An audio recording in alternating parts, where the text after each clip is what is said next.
Welcome back to the God Pill. Today I want to revisit the topic of the mask briefly.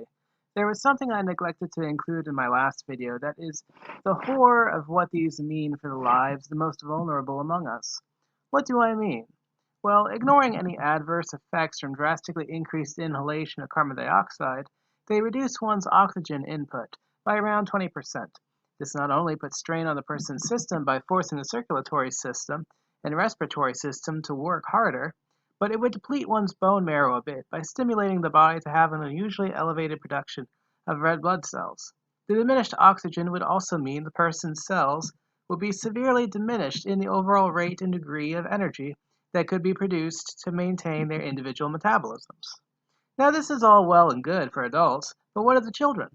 Children around the world have been forced to wear masks to school and many other places for hours, many days out of the past year.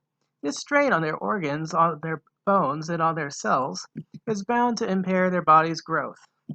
There's only so much resources the body will divert to the bone's growth if the body is struggling to supply adequate oxygenation to the brain. It is unclear how many months or years the world's youth will be required to wear these face diapers, but in either case, some damage, no doubt, is already done to most humans from toddlers through late adolescence.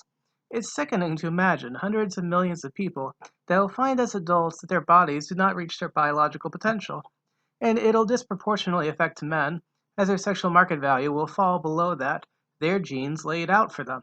Not only diminished in stature, they could very well be more frail, with lower stamina and lower density bones. Truly sad.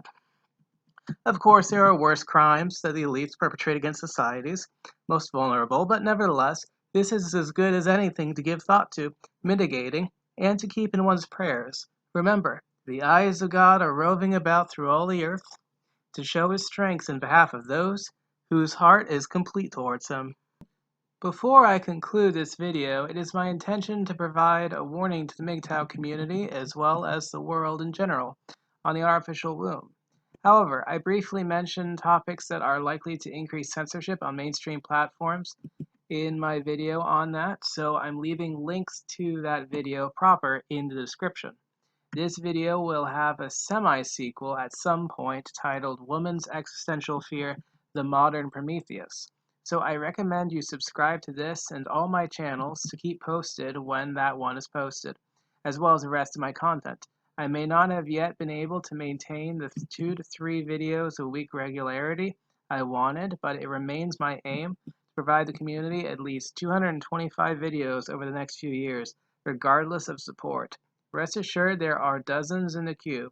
If you enjoy this video linked in the description or any of my past content, don't hesitate to like, share, subscribe, donate, and comment.